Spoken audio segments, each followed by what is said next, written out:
Jane Walters quer se livrar da She-Hulk, porém eles não querem porque ela ficou muito famosa. É sobre isso que a gente vai falar no episódio 2 e 3 da série.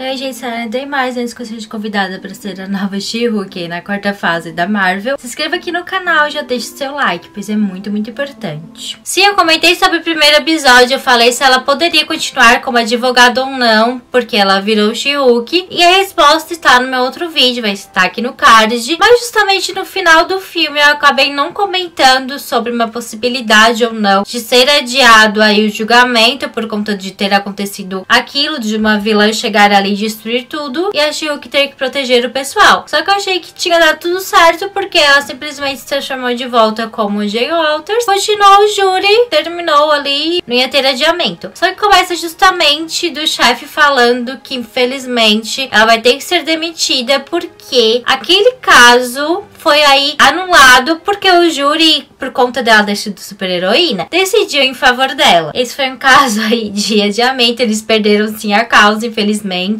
E eu tenho que dizer que sim, nesse caso pode ser adiado por conta de você influenciar o júri, porque faz com que não tenha uma defesa ampla, não tenha aí o contraditório, não tenha justiça e a parte de imparcialidade entre os dois polos, porque uma deles acaba influenciando por conta de emoção, de alguma coisa assim, mas tem que ser forte. Eu acho que esse caso foi sim. Eles têm um pouco de razão de dizer que influenciou, mas eu acho que foi um pouco cruel, porque ela acabou indo em algumas outras escritórios e ninguém quis escolher ela. Pra no final ela ser de novo readmitida pra ser aí a parte da área de super-heróis pra cuidar desse ramo. E chega ele e fala: ah, você vai aceitar qualquer caso? Então você tem que defender o Abominável. Só que tem um problema. Somente o cara que tentou tirar a vida do Bruce Wayne. Não é Bruce Wayne, é outro Bruce, né? Do Bruce, primo dela. Ela disse que ela aí tem conflitos de interesses, porque ela não vai querer defender, ela não vai aí ficar totalmente apta, não vai querer ajudar o cara a sair da prisão. Isso, na verdade, não tem muito, mas pode sim a outra parte, ou até quem tá defendendo falar que não quer ele como advogado por causa disso. Só que assim, por livre e espontânea pressão, para dizer que ela ia perder o emprego se não aceitasse esse caso, ela foi o visitar. E ali eu vi que não teve revista, e aqui no Brasil fala no artigo 7º do Estatuto do Advogado que você tem aí liberdade e não precisa ser revistada a revista íntima que tem. Mas isso tem bastante polêmica aqui no Brasil, mas é mais ou menos isso que é falado, então você não precisa ter aquela revista total. Eu acho interessante falar sobre isso também. Ela chega lá e vê que ele está assim, bem zen, que ele consegue controlar, que está arrependido de tudo. Diz a ele que vai pensar se vai querer o caso dele. Conversa com o Bruce diz, ah, eu perdoei, ele falou 2 anos, ele mandou uma carta e tudo mais, águas passadas, tudo certo, pode aceitar, não. Concordou, então foi ser advogado do Abominável. O julgamento foi muito,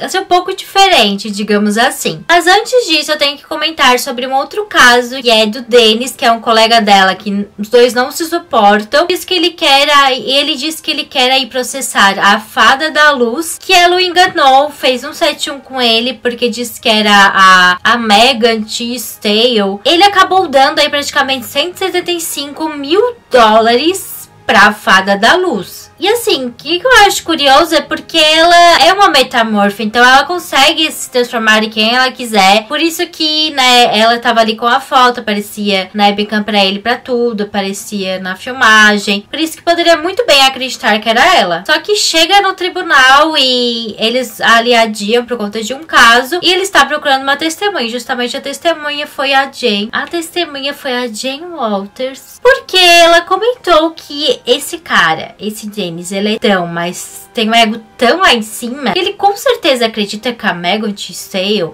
daria bola pra ele, que não era uma pessoa falsa, porque o juiz tava ali adiando, achando que um cara desse porte, sendo advogado, jamais ia cair num golpe desses. Mas com o testemunho da Jane falando totalmente ao contrário, e só com esse depoimento, com esse testemunho sem nenhuma prova, sem nada, num julgamento que tem duas pessoas têm que ter tudo, o juiz decidiu que sim, a querida, né, a Fada da Luz, tem que pagar 75 mil dólares e mais. Ela pegou aí 60 dias por ter sido chamada em juiz. Essa cena, gente, foi muito engraçada, porque bem na hora ali que tava terminando, o juiz tinha saído, ela pega, se transforma no cara e diz: não, vou aqui, contra minhas informações, eu vou aqui revogar a sentença, 60 dias por isso. Então eu acho que foi sim considerado uma falsidade ideológica, 300 e pouco, que daria um ano aqui pra gente. Da profissão, né, porque ela fez, não é a profissão dela, ela não é juíza, não é nada. E é isso que eu tinha que falar sobre esse caso. Agora vamos pra aquele do Abominável, em que tem a Jen. Ela descobre que ele fugiu da prisão no mesmo dia que ele comentou que estava arrependido, que queria sair. Ela ficou muito irritada. Conversou com ele e ele disse: não, é que o On, um mago supremo, me obrigou a sair. Eu fui obrigado a ir lá fazer tudo isso, e quando ele disse que eu poderia ser livre e ficar ali com ele, eu decidi: não, eu quero ir pra prisão, eu quero sair, eu quero ter a minha vida. Então ela decide: tá, vamos convocar o pessoal do conselho e vamos chamar ele como testemunha. Conversou com o Ong disse: tá, você é testemunha, tudo certo, foi parari, parará. Chegou no dia, veio um conselho de não sei quantas gente, muita gente, pra decidir. Eles falaram: pelo vídeo já sabemos o que vai ser, né? Não, tipo...